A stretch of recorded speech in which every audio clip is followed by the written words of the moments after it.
Hello students, मेरा नाम धीरज Mohan Dwivedi and स्वागत है आपके फेवरेट चैनल मैग्नेट ब्रेन्स पर। मैग्नेट ब्रेन्स एक ऐसा चैनल जहां पर आपको मिलता है बिल्कुल फ्री ऑनलाइन एजुकेशन और वो भी एक क्वालिटी एजुकेशन।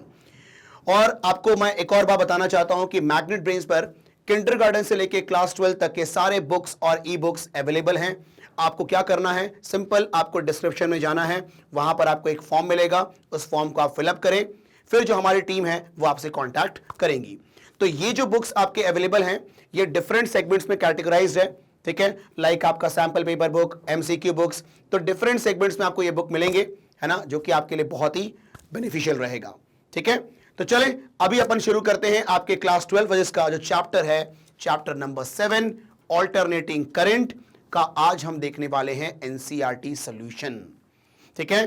तो प्रीवियस वीडियो में हमने पूरा खत्म कर दिया है कॉन्सेप्ट वीडियोस, तो आज हम देखेंगे उसके ऊपर कैसे क्वेश्चंस हैं एनसीईआरटी में, वो अपन देखने वाले हैं। तो इस एनसीईआरटी क्वेश्चन को मैंने 3 पार्ट में कैटेगराइज किया हुआ है, ठीक है। तो अभी अपन देखेंगे पार्ट 1, है ना। तो देखते हैं कैसे क्वेश्चंस हैं। अभी आपको बिल्कुल बेसिक क्वेश्चन मिलेंगे, मतलब यहां पर वो क्वेश्चन मिलेंगे अभी आपको स्टार्टिंग में, जहां से आपका खून बिल्कुल गर्म होगा, मतलब कॉन्सेप्ट आपके बिल्कुल स्ट्रांग हो जाएंगे। उसके बाद आपके लेटर ऑन आप अच्छे क्वेश्चंस भी आप लोग देखोगे यहां पर, ठीक है। चलो तो ध्यान देना आप लोग यहां पर। क्वेश्चन नंबर 1 क्या कहता है, देखो, 100 ohm resistor is connected to a 220 volt 50 hertz AC supply, ठीक है। 100 ओम का रेजिस्टर है, कनेक्ट किया हमने 220 वोल्ट 50 हर्ट्ज एसी सप्लाई से, ठीक है। तो ये आपका सर्किट रेजिस्टिव सर्किट है, उसमें हमने एसी सोर्स अप्लाई किया है, ठीक है। चलो, what is the RMS value of current in the circuit, तो बताओ सर्किट में आरएमएस करंट कितना होगा वो अपन को बताना है, ठीक है। अब मेरी बात को सुनना, जब भी आपको दिया जाए कि हमने एसी सोर्स लगाया है जिसका वोल्टेज इतना है, तो जो भी आपका रेटेड वोल्टेज दिया जाता है क्वेश्चन में वो आरएमएस वोल्टेज होता है। तो ये जो आपका 220 वोल्ट है ना, ये आरएमएस वोल्टेज गिवन है आपको। Is it clear? ठीक है। तो अब ध्यान देना आप लोग यहां पर, आप ये बताओ, सिंपल कहानी है, मुझे अगर आरएमएस करंट चाहिए तो सिंपल करंट क्या होता है, वोल्टेज अपॉन रेजिस्टेंस, और वोल्टेज अपॉन रेजिस्टेंस, तो अगर आरएमएस करंट है तो वोल्टेज भी आरएमएस चाहिए, और अपॉन रेजिस्टेंस, तो आप बताओ वी आरएमएस कितना 220 और रेजिस्टेंस कितना 100, तो आप बताओ ये 2.2 एम्पियर होगा कि नहीं होगा। सिंपल कहानी, ठीक है। नाउ अब देखते हैं what is the net power consumed over a full cycle, ठीक है। तो यहां पर मैं आपको बताना चाहूंगा, मैंने कॉन्सेप्ट वीडियो में एक टॉपिक मैंने आप लोग को बताया हुआ है, average power in resistive circuit, in inductive circuit, in capacitive circuit, in LCR circuit. तो वहां पर जाके आप देखोगे या फिर आपको पता होगा कि रेजिस्टिव सर्किट में जो एवरेज पावर होता है एक साइकिल का, वो होता है ERMS इंटू IRMS, ठीक है। तो यहां पर ध्यान देना, रेजिस्टिव सर्किट में हम कहते हैं जो एवरेज पावर होता है वो होता है ERMS इंटू IRMS, है कि नहीं। तो अब बताओ ERMS कितना, मतलब ERMS मतलब VRMS, है ना, वही चीज है, ठीक है। कितना आपका 220, और IRMS कितना निकाला मैंने 2.2, तो इसका 0 इसको गिफ्ट कर दो, ये 22 हो जाएगा, 22 इंटू 22, ये आपका 484 वॉट हो जाएगा, है कि नहीं, ठीक है।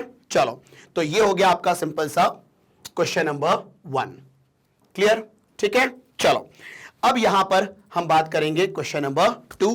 तो एक काम करें, आप लोग इसका स्क्रीनशॉट ले लें। चलो अब देखते हैं क्वेश्चन नंबर 2 क्या कहता है, ध्यान देना। क्वेश्चन नंबर 2 में the peak voltage of N AC supply is 300 volt, मतलब पीक वोल्टेज गिवन है, मतलब ई नॉट गिवन है, ई नॉट, है ना, कितना 300 volt. What is the RMS voltage, simple कहानी यार, ठीक है। आओ देखो यहां पर, तो आप बताओ यहां पर एक ही बात करें तो आप बताओ, अपन को गिवन है ई नॉट कितना है 300 वोल्ट, और अपन को निकालना क्या है भाई, आरएमएस करंट। चलो ठीक है, तो अब ये बताओ, आप लोगों को रिलेशन पता होगा ना, ई आरएमएस जो होता है वो होता है ई नॉट बाय रूट 2। तो आप बताओ ई नॉट कितना, 300 अपॉन रूट 2, ठीक है, तो ये हो जाएगा ई आरएमएस। तो एक काम करो, रैशनलाइज कर दो उसको जरा, तो आप बताओ कितना हो जाएगा ये, 300 root 2 upon root 2 into root 2, ये कैंसिल, कितना हो गया 150, तो 150 रूट 2, ठीक है, इतना वोल्ट होगा आपका RMS voltage. Is it clear? अब तुम चाहो तो रूट 2 की वैल्यू 1.414 पुट कर देना, इनटू करना 150 से, तो एक आपका पर्टिकुलर न्यूमेरिकल वैल्यू आ जाएगी। तो रूट 2 तो सॉल्व कर ही सकते हो तुम लोग, है ना? ठीक है, ये हो गया आपका सिंपल सा क्वेश्चन नंबर 2 का ए। नाउ अब देखते हैं B. The RMS value of current in an AC circuit is 10 ampere. इस बार आरएमएस करंट दे दिया आपको, what is the peak current? तो आरएमएस करंट दे करके पीक करंट मांग रहा है, तो बड़ा सिंपल कहानी है, ये देख लो। बी वाले की बात करें तो आरएमएस करंट कितना है, 10 एम्पियर। तो भाई आरएमएस करंट कितना है आपका, 10 एम्पियर, है ना? ठीक है, तो अपन को क्या निकालना है, पीक करंट। तो आप बताओ, रिलेशन आपने पढ़ा है ना, आरएमएस करंट इक्वल टू क्या होता है, पीक करंट अपॉन रूट 2। तो आरएमएस करंट आपका 10 है, equal to I nought upon root 2, into कर दो 10 root 2 ampere is equal to what, I not.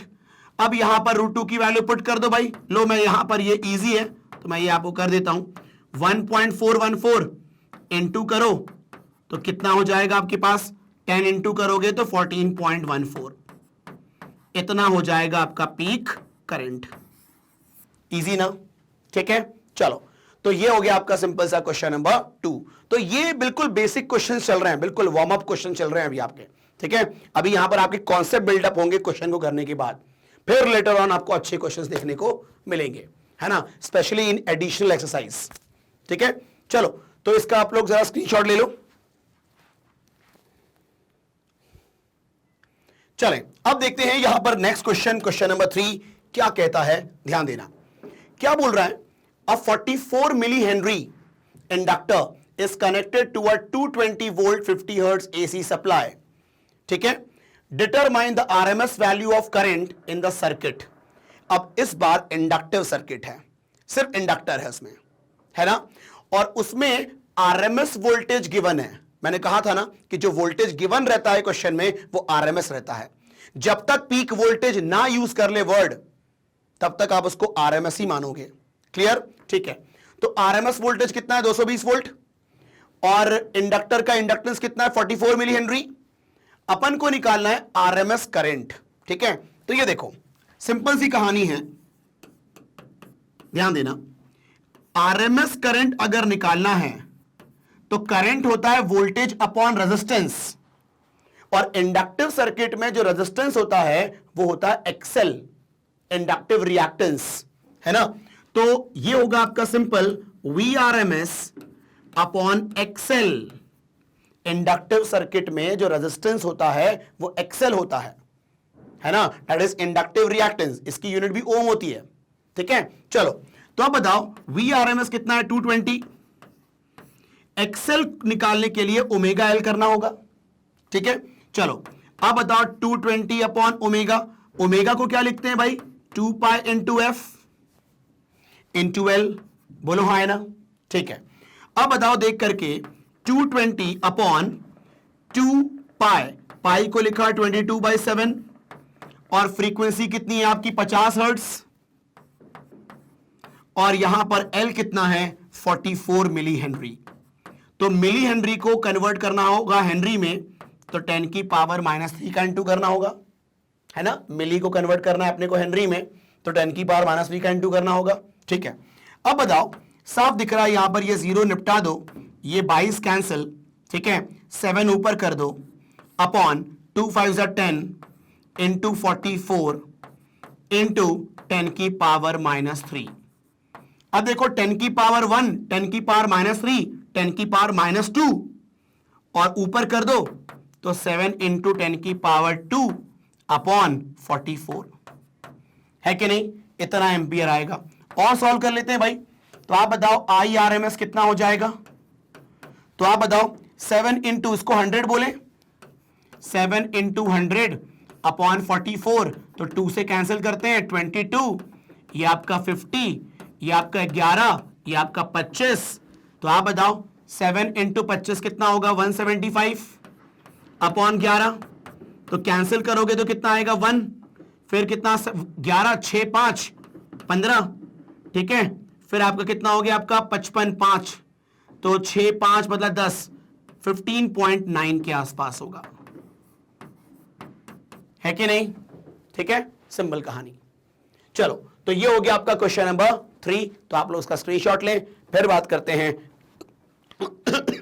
Next question. चलो भाई, तो क्या है आपका नेक्स्ट क्वेश्चन, क्वेश्चन नंबर 4। ध्यान से एक बार सवाल को पढ़ते हैं पहले। A 60 microfarad capacitor is connected to a 110 voltage 60 hertz AC supply, determine the RMS value of current in the circuit. इस बार भी सेम डिमांड है, RMS करंट निकालना है, लेकिन सर्किट जो है वो कैपेसिटिव है, ठीक है। तो यहां पर मेरी बात को सुनना ध्यान से, इधर देखो, RMS करंट जो होगा कैपेसिटिव सर्किट में वो होगा वोल्टेज मतलब VRMS अपॉन XC, मतलब V अपॉन बेसिकली रेजिस्टेंस होता है यहां पर, और कैपेसिटिव सर्किट में जो रेजिस्टेंस का रोल निभाता है वो XC निभाता है, दैट इज कैपेसिटिव रिएक्टेंस, है ना। इसकी भी यूनिट क्या होती है, ओम होती है, ठीक है। अब देखो VRMS कितना गिवन है, 110, ठीक है। अब जो XC है ना वो मिलता है 1 अपॉन ओमेगा C से, ठीक है। तो अब बताओ 110, अब ओमेगा C ऊपर इंटू हो जाएगा, ठीक है। चलो अब बताओ 110 इंटू ओमेगा कितना है आपका 2 पाई इंटू एफ होता है ये, इंटू C, तो 110 इंटू 2 इंटू 22/7 इंटू एफ कितना 60, और C कितना 60 माइक्रोफैराड। अब माइक्रो को कन्वर्ट करना है तो 10 की पावर -6 का इंटू करना होगा, है ना, ठीक है। अब बताओ देख करके, अब सब कुछ मल्टीप्लाई करना है भाई, सॉल्व करना है, तो 1 2 3, ये 3 0, तो 10 की पावर -3 हो जाएगा। तो अब देखो 11 इंटू 2 22 इंटू 22 इंटू 36, और इन तीनों जीरो को यहां पर सॉल्व कर दिया तो 10 की पावर -3 हो गया, होल अपॉन 7 हो गया, है कि नहीं। And the rest is calculation यार, ठीक है। तो आप बताओ IRMS करंट जो होगा वो कितना हो जाएगा, 22 इंटू 22 484 इंटू 36 अपॉन 7 इंटू 10 की पावर -3। अब ये यार मल्टीप्लाई करके तुम लोग सॉल्व कर लेना यार, है कि नहीं, ठीक है। तो इतना करंट होगा आपका, इतना एम्पियर, ठीक है, क्लियर है कहानी। चलो तो यहां पर मैं आप उसको पूरा कैलकुलेट नहीं कर रहा हूं मैं, है ना, तो ये नॉर्मल कैलकुलेशन है, आप लोग ये कर सकते हैं, ठीक है। चलो तो ये हो गया आपका सिंपल सा क्वेश्चन नंबर 4, है ना। तो स्क्रीनशॉट ले, फिर हम बात करते हैं नेक्स्ट क्वेश्चन। चलो भाई अब देखते हैं अपन नेक्स्ट क्वेश्चन क्या कहता है, देखो ध्यान से। क्वेश्चन नंबर 5 में इन एक्सरसाइज 7.3 एंड 7.4, मतलब जो पिछले दो क्वेश्चन थे ना, एक में आपका इंडक्टिव सर्किट था और एक में कैपेसिटिव था, ठीक है। What is the net power absorbed by each circuit over a complete cycle and explain your answer, ठीक है। अब देखो जो आपका एक्सरसाइज 7.3 था, मतलब जो 7.3 क्वेश्चन था, थर्ड क्वेश्चन, उसमें इंडक्टिव सर्किट था, ठीक है। और जो 7.4 है मतलब आपका प्रीवियस क्वेश्चन, वो कैपेसिटिव सर्किट है, ठीक है। और सुनो, ये मैंने कंसेप्ट वीडियो में बता चुका हूं मैं कि average power in inductive circuit और कैपेसिटिव सर्किट दोनों में 0 होता है। ऐसा क्यों होता है, तो मेरी बात को सुनो ध्यान से, इधर देखो। बेसिकली क्या होता है, जो आपका एवरेज पावर है ना, उसका फॉर्मूला होता है ERMS into IRMS into cos phi, ये फॉर्मूला होता है, ठीक है। अब बताओ अगर हम बात करें इंडक्टिव सर्किट में, ठीक है। तो इंडक्टर सर्किट में करंट जो है वो 90 डिग्री से लैग करता है ना वोल्टेज को, ठीक है। तो अब देखो यहां पर मैं क्या बोलूंगा, इन क्वेश्चन नंबर 7.3, ठीक है, इन 7.3, ठीक है, दिस सर्किट इज, ये सर्किट का शॉर्ट फॉर्म होता है, इज इंडक्टिव,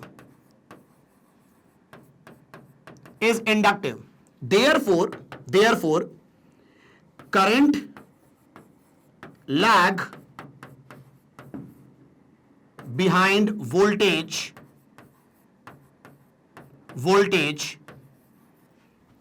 by 90 डिग्री। तो यहां पर therefore phi is equal to 90 degree, और आप बताओ cos 90 कितना होता है, 0, और 0 into anything is 0 यार, ठीक है। therefore average power over a complete cycle is ERMS into IRMS into cos 90, और cos 90 0 मतलब पूरा 0 है कि नहीं, ठीक है।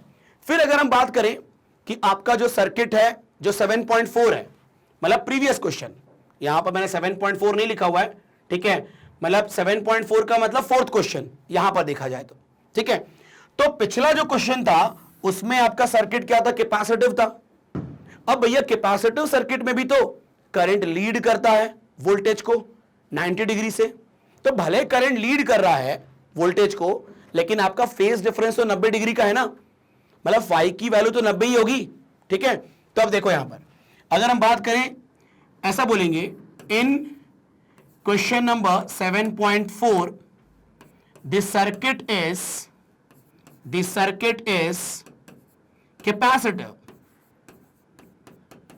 कैपेसिटिव सर्किट है, therefore current lead voltage by 90 degree. बोलो हाँ है ना, तो 90 डिग्री से लीड करेगा, ठीक है। तो यहां पर हम बोलेंगे therefore phi equal to 90 degree. तो यहां पर भी एवरेज पावर की बात करें तो ERMS into IRMS into cos 90, and cos 90 0, तो आपका 0 इंटू एनीथिंग इज 0, मतलब एवरेज पावर कितना हो जाएगा, 0, मतलब नेट पावर कितना, 0। तो याद रखना आप लोग कि इंडक्टिव और कैपेसिटिव में एवरेज पावर 0 होता है, और रेजिस्टिव सर्किट में अपन ने क्वेश्चन किया था कि रेजिस्टिव सर्किट में आपका पावर जो होगा वो ERMS इंटू IRMS होता है, क्योंकि वहां पर आपका करंट और वोल्टेज सेम फेज में होते हैं रेजिस्टिव में, तो फाई की वैल्यू 0 होती है, तो cos 0 1 होता है, इसीलिए ERMS इंटू IRMS। क्लियर है, ठीक है। चलो, तो ये हो गया आपका सिंपल सा क्वेश्चन नंबर 5, तो इसका स्क्रीनशॉट लें। फिर बात करते हैं 6th क्वेश्चन।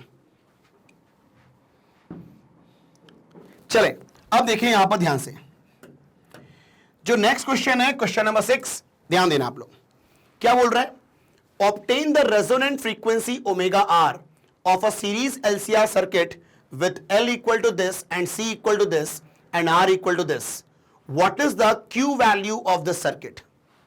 है ना, ठीक है। अब भाई रेजोनेंस फ्रीक्वेंसी जो होती है उसका फॉर्मूला क्या होता है यार, रेजोनेंस फ्रीक्वेंसी का जो फॉर्मूला होता है वो क्या होता है, omega are equal to 1/√LC ना।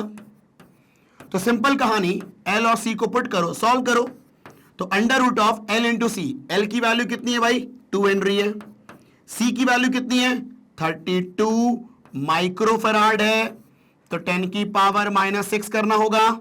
चलो अब बताओ 10 की पावर -6 का रूट कितना होता है, 10 की पावर -3। भाई पावर का रूट करोगे तो पावर आधा हो जाता है, ठीक है। अब बताओ 2 इंटू 64, 32, 64 ना, और 64 का रूट कितना होता है, 8। क्लियर, इसको ऊपर करो, 10 की पावर 3/8, बोलो हाँ है ना, ठीक है। तो अब बताओ कितना हो जाएगा, 10 की पावर 3 का मतलब 1000/8, तो आप बताओ 4 2 और ये कितना हो जाएगा, 4 250, ठीक है। अब ये कैंसिल किया तो कितना आ गया, 125, तो 125 आपका होगा रेडियन पर सेकेंड, आपका ओमेगा है ये, तो रेडियन पर सेकेंड इसकी यूनिट होगी। क्लियर? ठीक है, तो ये हो गया आपका सिंपल सा रेजोनेंस फ्रीक्वेंसी। नाउ एक और सवाल है इसके अंदर, what is the Q value of this circuit? Q का मतलब क्वालिटी फैक्टर की वैल्यू। ठीक है, तो आप लोगों ने क्यू वैल्यू का फॉर्मूला पढ़ा होगा, since Q equal to 1/r under root of L by C। ये फॉर्मूला क्यू वैल्यू का मैंने दिया हुआ है इन द टॉपिक रेजोनेंस, है ना, जो कॉन्सेप्ट वीडियो मैंने बनाया हुआ है उस पे जो आपका रेजोनेंस टॉपिक है उसी के अंदर आपको ये क्यू वैल्यू का फॉर्मूला मिलेगा। ठीक है, चलो, मतलब ये कैसे डिराइव हुआ है वो आप लोग वहां पर ऑब्जर्व करोगे। ठीक है, अब देखो यहां पर सिंपल आर की वैल्यू पुट करते हैं। आर कितना है भाई? 10 ohm. Root of L by C, L कितना है? 2, और सी है आपका 32 माइक्रोफेराड, तो इंटू 10 की पावर -6। क्लियर? ठीक है, अब बताओ ये हो गया 16। ठीक है भाई, 1/10। अब बताओ 10 की पावर -6 का रूट कितना हो जाएगा? 10 की पावर -3, और 16 का रूट नीचे क्या हो जाएगा? 4। अब बताओ ये 10 की पावर -2 हो जाएगा ना, 1 - 3 -2, ऊपर गया तो +2, 10 की पावर 2/4। अब भैया 10 की पावर 2 का मतलब 100/4 25, तो ये हो जाएगा 25, है ना। और क्वालिटी फैक्टर का कोई यूनिट नहीं होता, एक नंबर होता है, ये सिंपल। ठीक है, तो 25 उसका होगा क्वालिटी फैक्टर, मतलब Q equal to 25। Is it clear? Basically quality factor क्या होता है? It determine the sharpness of resonance, कितना रेजोनेंस कर शार्प होगा वो बताता है क्वालिटी फैक्टर। ठीक है ना। चलो, तो ये हो गया आपका सिंपल सा क्वेश्चन नंबर 6। तो आप इसका स्क्रीनशॉट ले, फिर देखते हैं नेक्स्ट क्वेश्चन।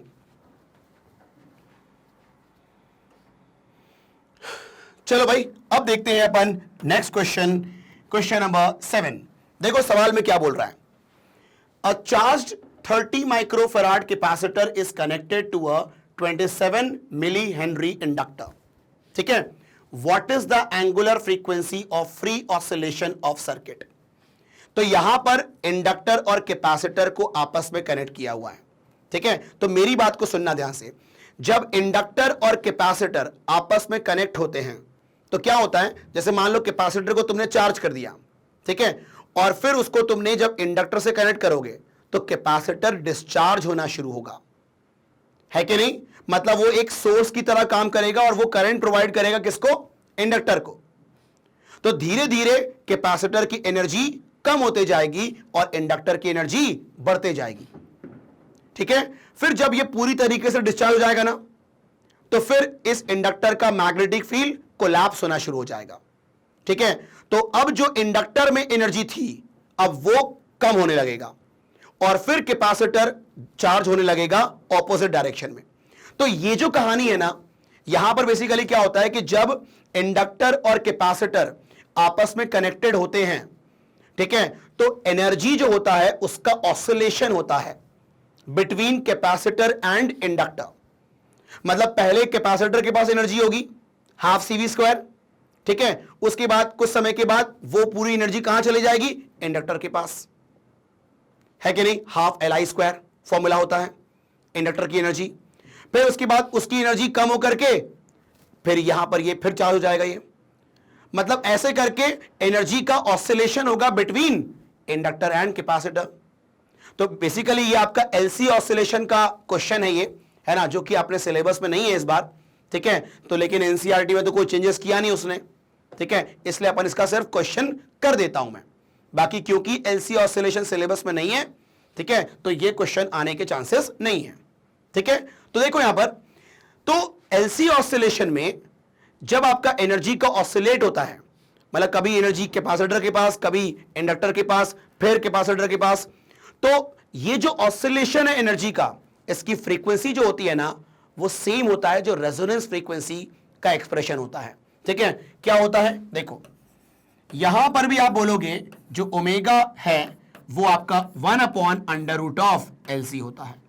मतलब angular frequency of free oscillation same होता है एज रेजोनेंस की एंगुलर फ्रीक्वेंसी। ठीक है, तो बस यहां पर वैल्यू पुट करनी है अपन को, √ऑफ LC, L कितना आपका 27 मिली हेनरी, तो मिली है तो 10 की पावर व्हाट -3, और फिर 30 माइक्रोफराड तो 30 इंटू 10 की पावर -6।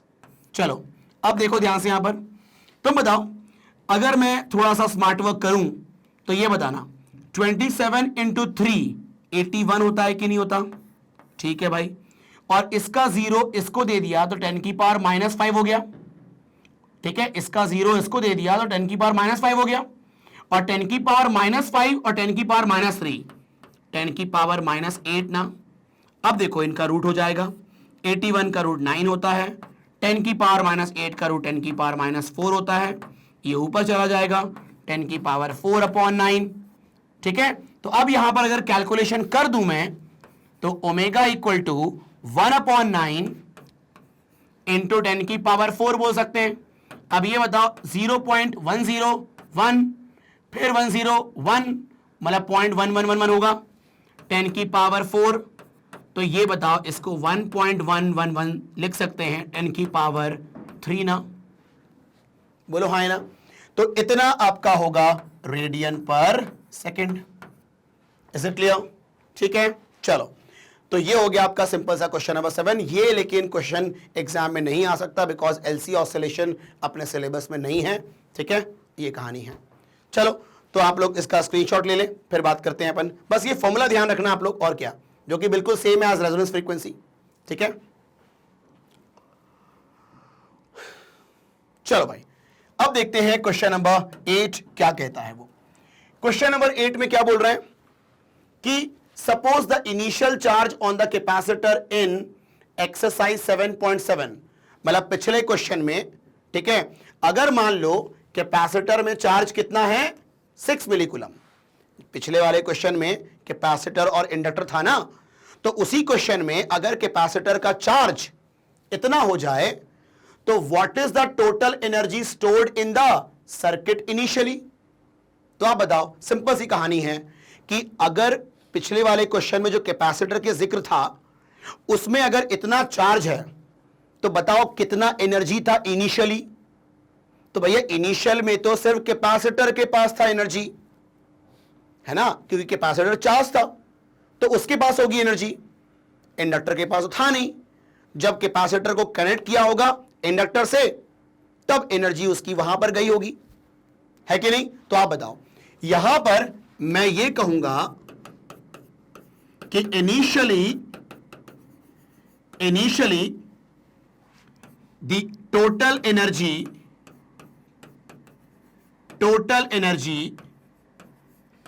ठीक है इज इक्वल टू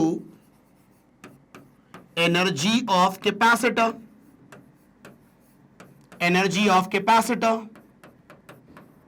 है कि नहीं। ठीक है, तो आप बताओ एनर्जी ऑफ कैपेसिटर यूसी बोल देता हूं मैं, या एक काम करते हैं जनरली मालूम क्या बोलते हैं, यूई बोलते हैं, क्योंकि जो कैपेसिटर में एनर्जी होती है ना स्टोर्ड उसे इलेक्ट्रोस्टैटिक एनर्जी बोलते हैं, तो यूई बोल देते हैं इसको।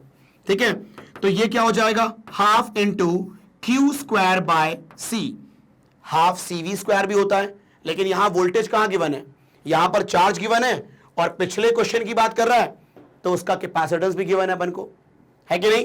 तो आप बताओ कितना कैपेसिटेंस है भाई पिछले क्वेश्चन का 30 माइक्रोफैराड, है ना, वही यूज करेंगे यहां पर हम लोग। ठीक है, तो आप देखो यहां पर हाफ चार्ज कितना है भाई 6 मिलीकूलम, तो 6 मिलीकूलम 10 की पावर -3 कूलम में कन्वर्ट कर दिया, उसका स्क्वायर है, होल अपॉन कितना कैपेसिटेंस है भाई, ये देखो 30 माइक्रोफैराड, तो 30 इंटू 10 की पावर -6। क्लियर। अब बताओ कितना हो जाएगा, हाफ 6 का स्क्वायर 36, 10 की पावर -3 का स्क्वायर 10 की पावर -6 होल अपॉन 30 इंटू 10 की पावर -6, ये कैंसिल हो गया। अब बताओ 6 6 जा 6 5 जा, ये बताओ 3 हो गया, तो 3/5 होता है 0.6 जूल। बोलो हाँ है ना, इज इट क्लियर। तो इतना एनर्जी होगा इनिशियली कैपेसिटर के पास और वही टोटल एनर्जी भी होगी। फिर क्या बोल रहा है सवाल में, देखो what is the total energy at later time. तो भैया बाद में जो आपका टोटल एनर्जी है वो वही होगा जो इनिशियल में है। भैया एनर्जी का क्या होता है, ऑसिलेशन होता है, ठीक है, कि भैया पहले कैपेसिटर के पास है, फिर उसके बाद चला जाएगा इंडक्टर के पास, फिर आ जाएगा किसके पास, कैपेसिटर के पास, फिर इंडक्टर के पास। तो वही एनर्जी आपका ऑसिलेट कर रहा है, तो एनर्जी के वैल्यू में थोड़ी ना कोई चेंज आएगा। तो टोटल एनर्जी जो है वो लेटर ऑन भी सेम ही रहेगा, ठीक है। तो यहां पर हम कहेंगे कि since energy oscillate between capacitor and inductor, therefore total energy, ठीक है, total energy at later time will be same as initially, that is 0.6 joule. Is it clear? ठीक है, चलो, तो ये हो गया आपका सिंपल। तो मैं ये कहूंगा कि ये जो 8th क्वेश्चन है और इसके पहले जो 7th क्वेश्चन है वो अभी बोर्ड के लिए इंपॉर्टेंट नहीं हो सकता, बिकॉज ये आपका आउट ऑफ सिलेबस वाले में से क्वेश्चन है, एलसी ऑसिलेशन से क्वेश्चन है ये, ठीक है ना। चलो, तो अब हम बात करेंगे क्वेश्चन नंबर 9। तो इसका आप लोग जरा स्क्रीनशॉट ले लें।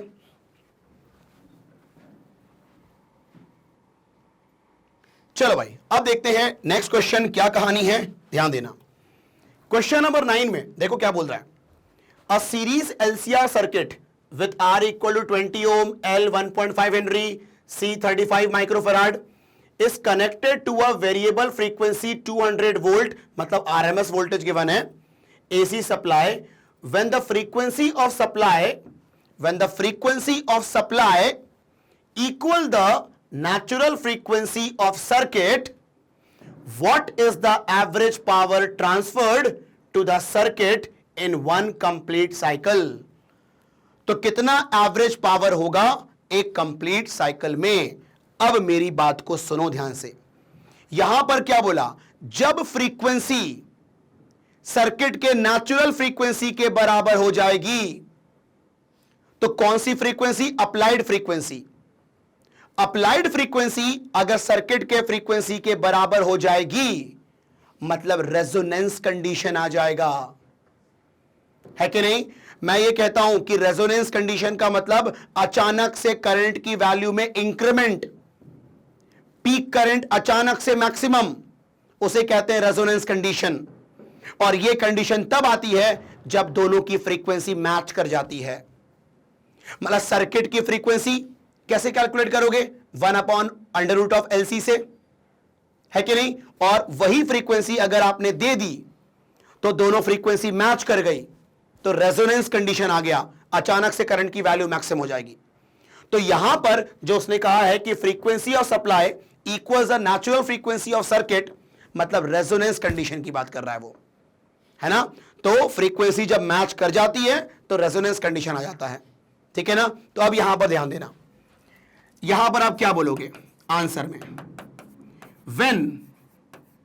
when frequency of supply,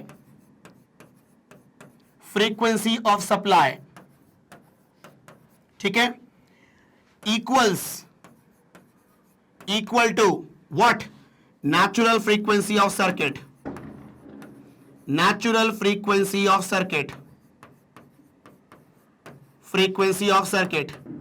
then resonance occur,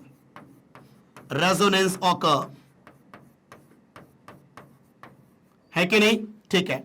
अब देखो रेजोनेंस कंडीशन आ गया, और रेजोनेंस कंडीशन में हम कहते हैं कि एक्सएल और एक्सी बराबर होते हैं, है कि नहीं। और अगर एक्सएल और एक्सी बराबर होगा तो जो आपका नेट रेजिस्टेंस होगा, इंपेडेंस, वो आपका रेजिस्टेंस के बराबर होगा, है कि नहीं।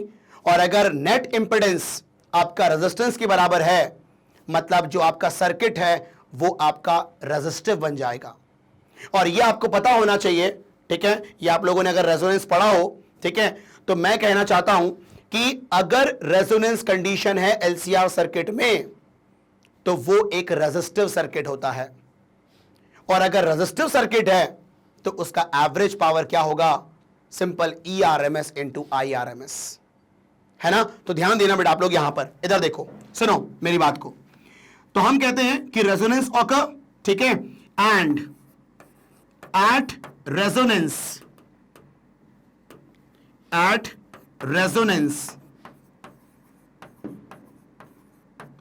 XL is equal to XC, inductive reactance equal to capacitive reactance.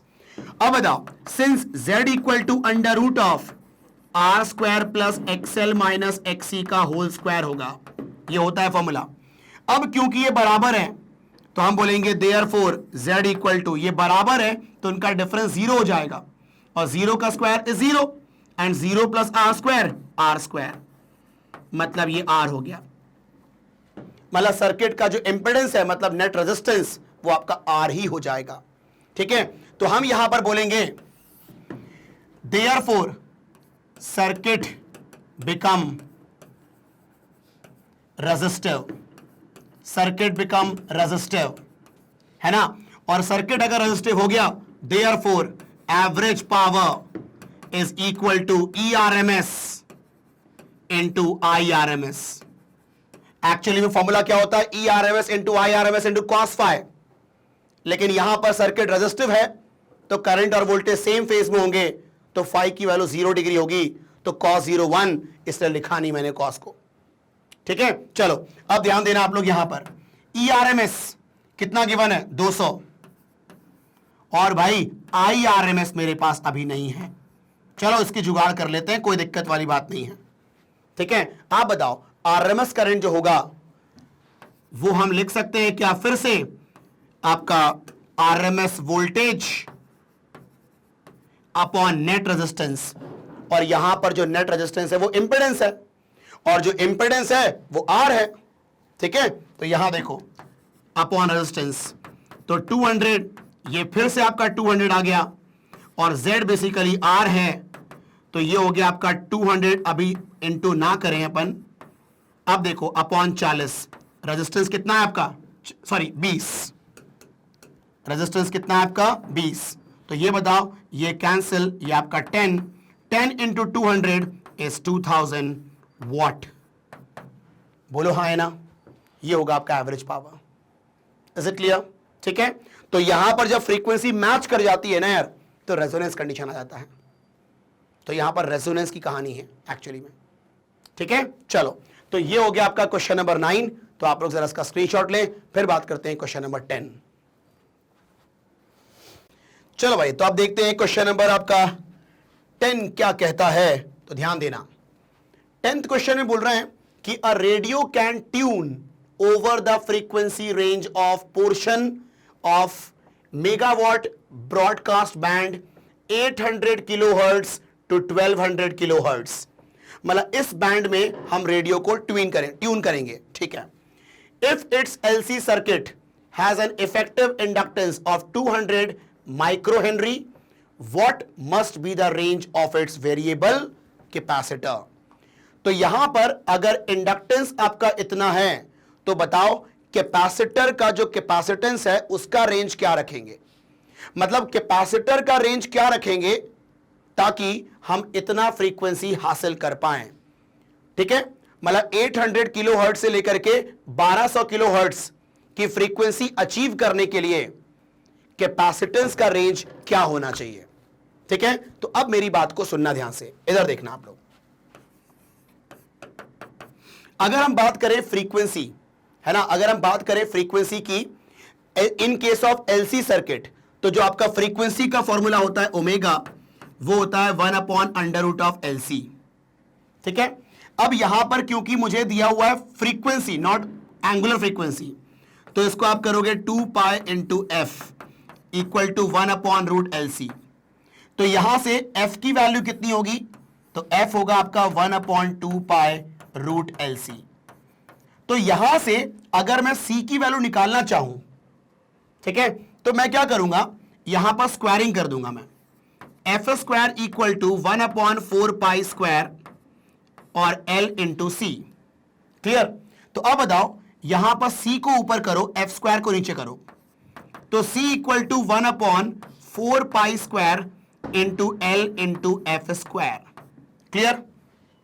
पक्का? ठीक है। अब ध्यान देना, आप ये बताओ, अगर हम यहां पर फ्रीक्वेंसी रखते हैं 1200 किलो हर्ट्ज, ठीक है, मतलब फ्रीक्वेंसी ज्यादा होगा तो C की वैल्यू कम होगी ना, तो अपन को रेंज ऑफ कैपेसिटेंस निकालना है। तो इनिशियल कैपेसिटेंस कितना होना चाहिए, उसके लिए फ्रीक्वेंसी हाई रखोगे ना, ठीक है। तो यहां पर देखो, अगर मुझे इनिशियल कैपेसिटेंस चाहिए तो 1/4 पाई स्क्वायर, और ये देखो L कितना है आपका, ठीक है, L कितना है आपका 200 माइक्रो हेनरी, तो 200 इंटू 10 की पावर -6, ठीक है, इंटू फ्रीक्वेंसी कितना है 1200 किलो हर्ट्ज। तो एक काम करते हैं, अभी रखते हैं 1 सेकेंड, यहां ध्यान देना पहले। C1 is equal to 1/4 pi square into, इसको लिख सकते हैं क्या 2 इंटू 10 की पावर -4 इंटू एफ का स्क्वायर। एफ कितना लेंगे अपन, ये लेंगे 1200 किलो हर्ट्ज, क्योंकि ज्यादा फ्रीक्वेंसी लेंगे तो कम कैपेसिटेंस आएगा। तो 1200 किलो हर्ट्ज, 1200 इंटू 10 की पावर 3, ठीक है, 1200 किलो, तो 1200 इंटू 10 की पावर 3, इसका स्क्वायर, ठीक है, क्लियर? अब देखो, ध्यान से देखो यहां पर, अब यहां पर कैलकुलेशन करते हैं अपन, 1/4 इंटू 2 8 पाई स्क्वायर, 10 की पावर -4, ये कितना होगा 12 इंटू 10 की पावर 5, 10 की पावर 5 होगा ना, 2 0 और 3 0, तो 12 इंटू 10 की पावर 5 का स्क्वायर, तो 144 इंटू 10 की पावर 5 का स्क्वायर, 10 की पावर 10, ठीक है। अब बताओ, तो 1/8 इंटू 144 इंटू पाई स्क्वायर, ठीक है, और 10 की पावर -4, 10 की पावर 10, 10 की पावर 6, ऊपर गया 10 की पावर -6। क्लियर? ठीक है। तो अब बताओ C1 की वैल्यू कितनी आएगी, तो यहां पर देखो ध्यान से, अब मैं क्या करूंगा, 1/8 इंटू 144 कितना होगा 2 3, ठीक है, उसके बाद आपका कितना हो गया 32 और 3, 32 और 3 35, 3 8 11, है ना, ठीक है, इंटू पाई स्क्वायर इंटू 10 की पावर -6। अब एक काम करता हूं, मैं इसको सॉल्व कर लेता हूं थोड़ा सा, है ना, कैलकुलेटर से, नहीं तो बहुत लंबा जाएगा भाई, ठीक है। तो ये देखो ध्यान से, तो यहां पर डिवाइड करना है अपन को 1 डिवाइडेड बाय 1152, ठीक है, ये आ रहा है 0.00086 और अपॉन पाई स्क्वायर। तो मैं एक काम करता हूं ना, मैं इसको भी डिवाइड कर लेता हूं, डिवाइडेड बाय पाई स्क्वायर, मतलब डिवाइड बाय 3.14, फिर डिवाइड बाय 3.14, ठीक है कि नहीं है? तो यहां पर देखो, ये काम करते हैं, सुनो सुनो सुनो, ये जो पाई स्क्वायर है ना, इसको आप नियरली 10 ले सकते हो। देखो 3.14 होता है पाई, तो 3.14 इंटू 3.14 वो नियर अबाउट 9.8 समथिंग के आसपास आएगा, जिसको अपन अप्रोक्सीमेटली 10 मान सकते हैं, है कि नहीं? तो अपन एक काम करते हैं, सिर्फ 1 को डिवाइड करते हैं 1152 से, तो आ रहा है आपका 0.00086, ठीक है, समथिंग, आगे और भी हैं, अपॉन 10 इंटू 10 की पावर -6, ठीक है। तो ये हो जाएगा, देखो ध्यान से आप लोग, यहां पर अगर मैं डेसिमल को इधर करूं, ठीक है, तो ये कितना हो जाएगा आपके पास, पॉइंट को सीधे अगर आप कहां करते हो, एक काम करो, 0.00086 इंटू 10 की पावर -7 कर सकते हैं क्या, है ना? अब बताओ, देख के यहां पर पॉइंट को अगर आप 1 2 3 4 डिजिट आगे लेके जाओगे तो 10 की पावर में और इंक्रीमेंट आएगा ना, ठीक है। तो हम यहां पर लिख सकते हैं, नेक्स्ट में भी लिखता हूं मैं इसको, या यहां देख लो, चलो नेक्स्ट में चलते हैं अपन। देखो, तो जो C1 आ रहा है वो 0.000, कितने जीरो है भाई, 3 0, 86 इंटू 10 की पावर -7। तो आप बताओ पॉइंट को यहां करो तो 8.6 इंटू 10 की पावर 1 2 3 4 4 ले गए तो 10 की पावर -11। ठीक है, तो ये हो जाएगा आपका इतना फैराड। ठीक है, और अगर इसको करना है कन्वर्ट तो 86 इंटू 10 की पावर -12 भी लिख सकते हो। तो इसको आप 86 पीको फैराड भी बोल सकते हो। तो ये आपका पहला कैपेसिटेंस आया। अब देखो दूसरा कैपेसिटेंस अगर अचीव करना है, मुझे रेंज ऑफ निकालना है कैपेसिटेंस, तो अब C2 निकालने के लिए यहां पर लोअर फ्रीक्वेंसी रखना। तो अगर ये लोअर रखोगे ना फ्रीक्वेंसी 800 किलोहर्ट्ज, तो आपका C जो है हायर आएगा। ठीक है, तो आप देखो यहां पर, तो अब मैं क्या करूंगा, C2 is equal to 1/4 pi L 4 pi square L into what F square. अब देखो ध्यान से यहां पर 1/4 पाई स्क्वायर, एक काम करें क्या, पाई स्क्वायर को 10 ही मान ली इनिशियल में ही, है ना, और L कितना है भाई 200 माइक्रो हेनरी, 200 माइक्रो हेनरी, 10 की पावर वॉट -6। फ्रीक्वेंसी रख रहा हूं इस बार 800 किलो हर्ट्ज, तो 800 किलो 10 की पावर 3 उसका स्क्वायर। क्लियर। अब देखो ध्यान से यहां पर आप लोग 1 कितना हो जाएगा आपका कहानी, 4 2 8, 1 3 0 10 की पावर -3, और यहां पर 8 का स्क्वायर कितना हो गया 64, और 2 0 3 0 तो 10 की पावर 5 का स्क्वायर 10 की पावर 10। क्लियर। अब बताओ देख के यहां पर क्या कहानी हो जाएगी, देखो तो C2 is equal to what 1/8 into 64, तो 8 4 32 2 3, और 8 6 48, 48 और 3 51, और 10 की पावर 7 ऊपर गया 10 की पावर -7। तो यहां पर मैं 1 डिवाइडेड बाय 512 कर लेता हूं मैं। देखो ध्यान से आप लोग यहां पर 1 डिवाइडेड बाय 512, 8.00195 समथिंग इंटू 10 की पावर -7।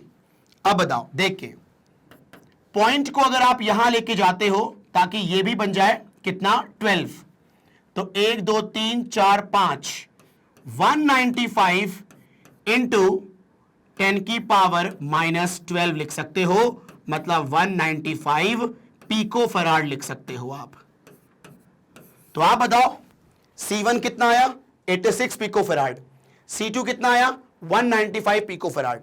तो रेंज क्या आ गई, therefore range of frequency, range of capacitance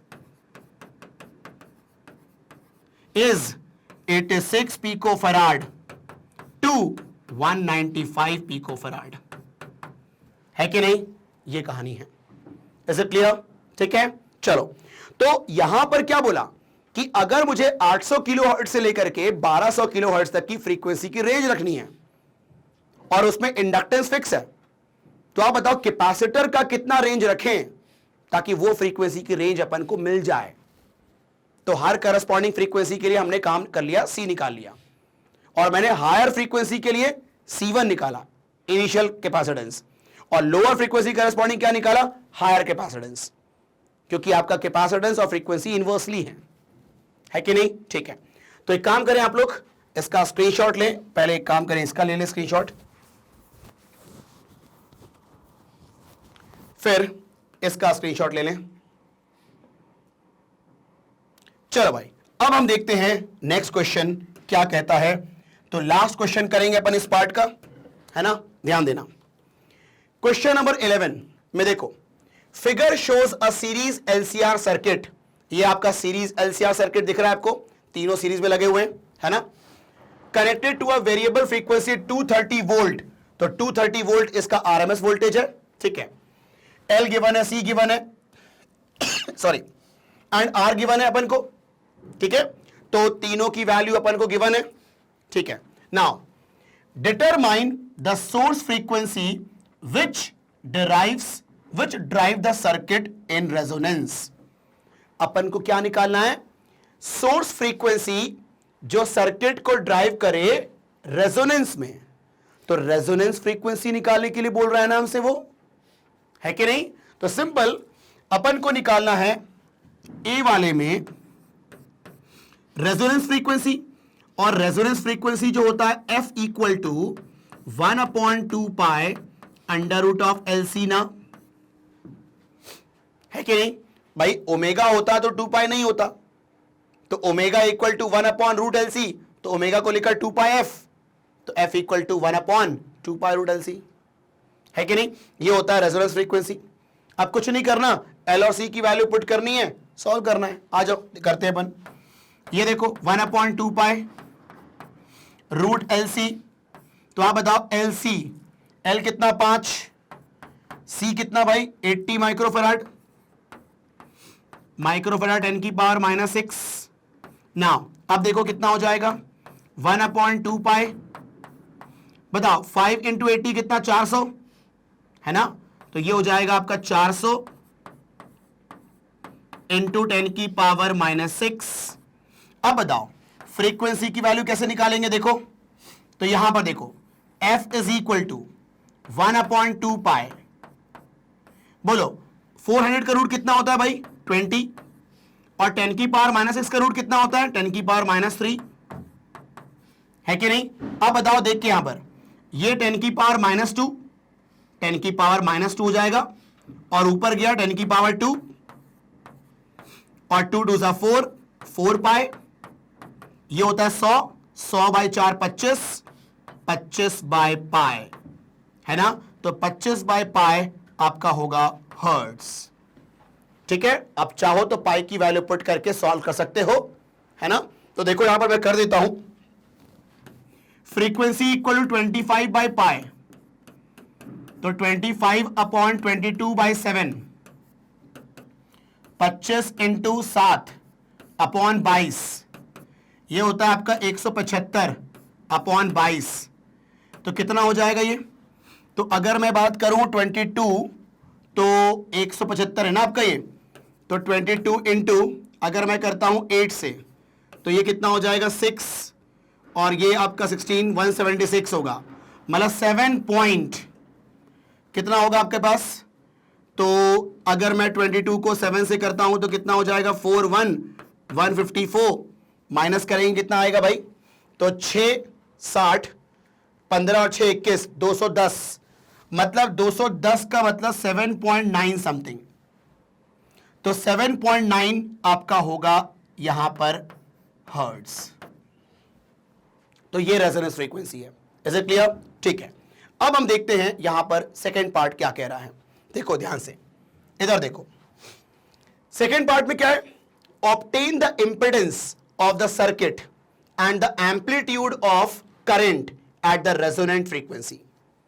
आप ये बताओ, रेजोनेंस कंडीशन में जो इंपेडेंस होता है वो Z के ही बराबर होता है ना, सॉरी जो R के ही बराबर होता है ना।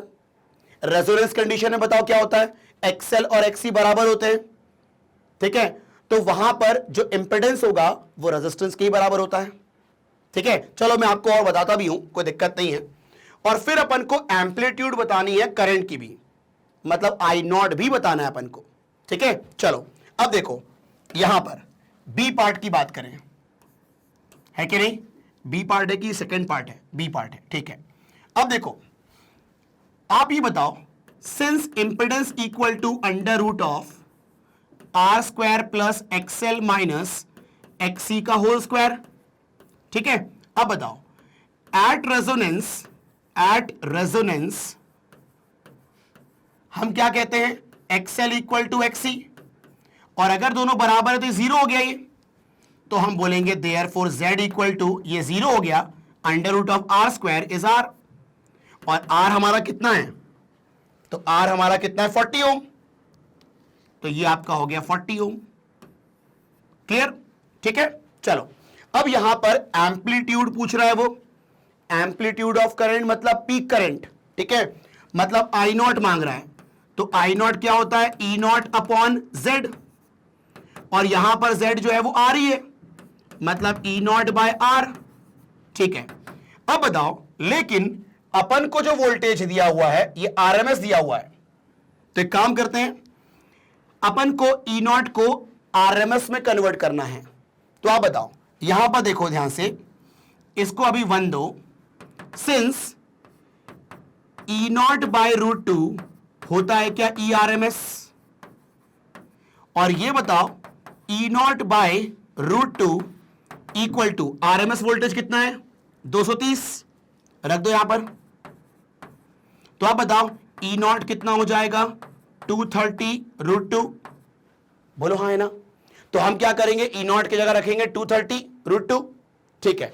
तो एक काम करते हैं, देखो ध्यान से आप लोग, नेक्स्ट पे भी देखते हैं अपन यहां पर, देखो therefore I nought is equal to E nought that is 230 root 2 upon resistance that is 40 ohm, zero cancel. अब यहां पर अगर आप सॉल्व करोगे तो 4 5 और फिर कितना 30, तो ये कितना हो जाएगा 75, तो 5.75 रूट 2 इतना एम्पियर होगा आपका peak current. Is it clear? अब तुम रूट 2 की वैल्यू 1.414 पुट कर देना, इनटू कर देना, तो बात की बात है। क्लियर है कहानी? ठीक है। अब देखो यहां पर नेक्स्ट क्वेश्चन क्या डिमांड कर रहा है, determine the RMS potential drop across the 3 elements of circuit. मतलब इसके अक्रॉस कितना होगा, इसके अक्रॉस कितना होगा वोल्टेज, इसके अक्रॉस कितना होगा वोल्टेज, ये निकालना है। मतलब V R, V L, V C निकालना है अपन को, ठीक है। चलो उसके बाद show that the potential drop across the LC combination is 0, और यह शो करना है कि एल और सी के कॉम्बिनेशन के क्रॉस नेट पोटेंशियल कितना है 0 है, ठीक है, एट द रेजोनेटिंग फ्रीक्वेंसी, ठीक है। अभी यहां पर ध्यान देना, इधर देखो, अपन को सी पार्ट में वी आर ये निकालना है, वी एल और वी सी निकालना है, ठीक है। ये 3 चीजें निकालनी है। तो आप बताओ देख करके यहां पर सुनना ध्यान से, अगर मुझे वी आर निकालना है तो मुझे क्या निकालना है, देखो अपन को आरएमएस पोटेंशियल निकालना है हर एक के क्रॉस।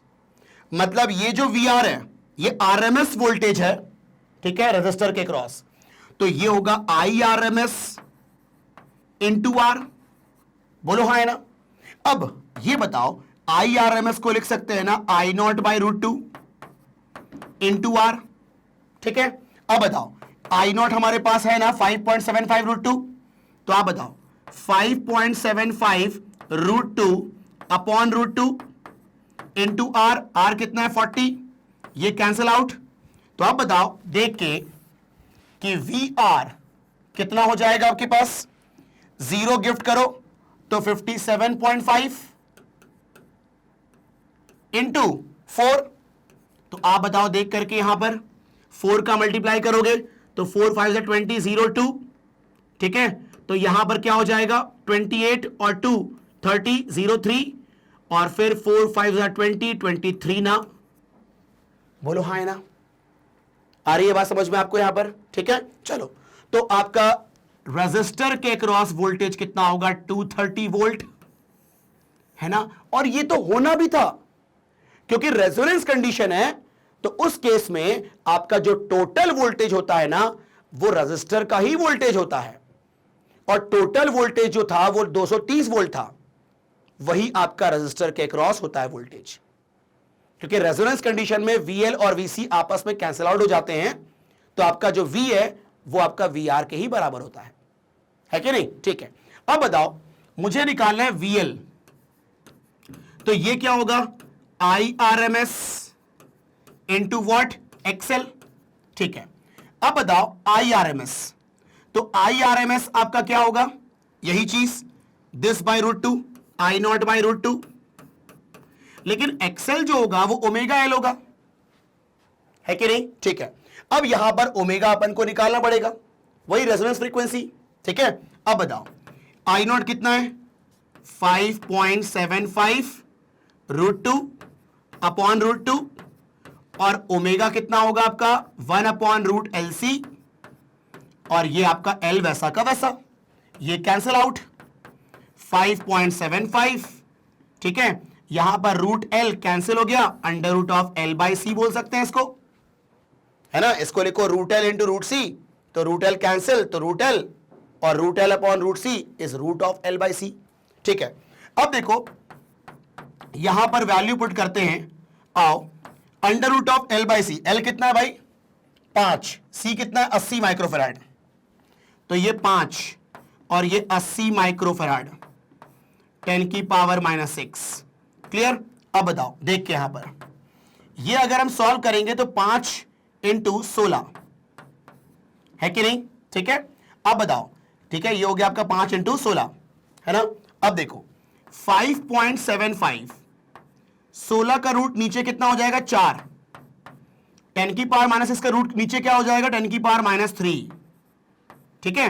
अब इसको ऊपर करोगे 10 की पावर 3 हो जाएगा, है ना। तो अब बताओ देख करके, जो VL होगा वो होगा कितना आपके पास, देखो 5.75 इंटू 10 की पावर 3, 5.75 इंटू 10 की पावर 3 अपॉन 4, तो आप बताओ 5.75 इंटू, ये बताओ एक चीज बताओ, अगर मैं यहां पर इसका 2 जीरो इसको दे दूं तो ये 575 है ना, और ये 0 भी, चलो ठीक है, अपॉन 4, 1000 इंटू कर दिया मैंने। चलो अब बताओ इसको सॉल्व करोगे तो कितना आ जाएगा, 4 1 4, फिर कितना आ गया आपका 1 7 16 1 5 3, फिर आपका कितना 3 0 7, फिर 2 0.5, तो 1437.5 वोल्ट ये आपका VL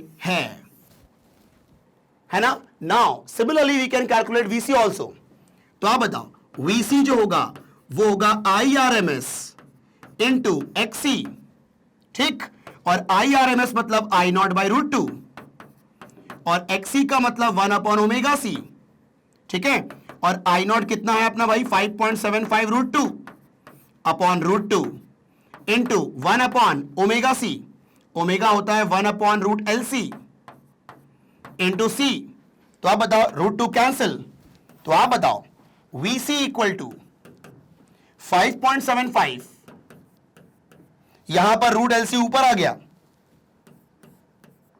और अपॉन में कितना C, तो आप बताओ देख करके 5.75 इसको बोलोगे root L into root C, और रूट C कैंसिल तो रूट C नीचे, मतलब simple root of L by C, है ना।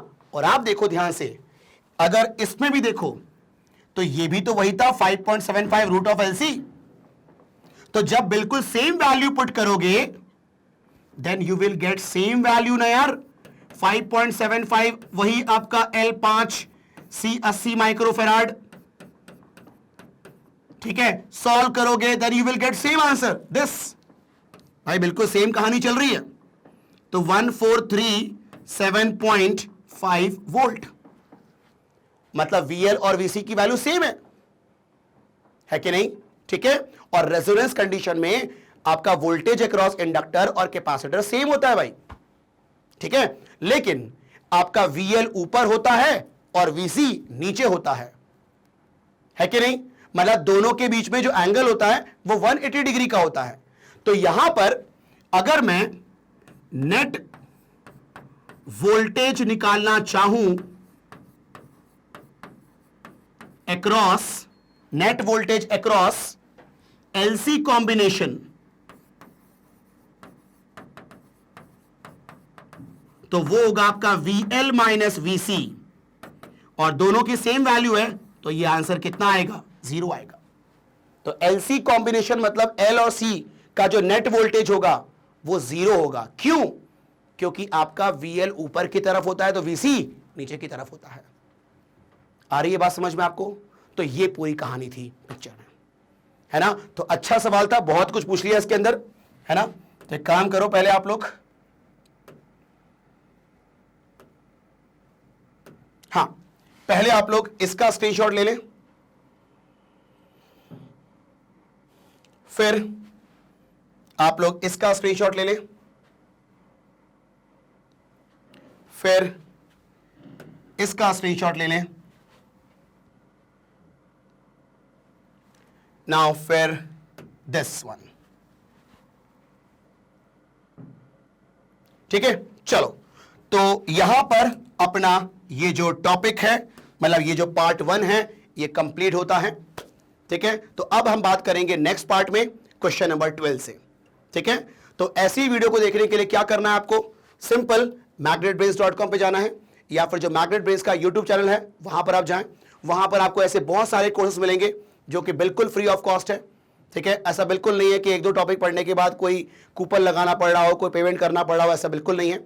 सारा कंटेंट, बिल्कुल क्वालिटी कंटेंट आपके लिए बिल्कुल फ्री अवेलेबल है, ठीक है। तो बस अंत में यही कहूंगा कि अगर आपको ये वीडियो पसंद आया हो और अगर आपको इस वीडियो से कोई नॉलेज मिला हो तो आप इसको लाइक जरूर करें, और अगर आप चैनल में नए हो तो आप इसको जल्दी सब्सक्राइब करें ताकि कोई भी अपकमिंग वीडियो हो वो आपसे बिल्कुल मिस ना हो, और अपने दोस्तों के साथ शेयर भी करें ताकि उनको भी इसका फायदा मिल पाए। Thank you.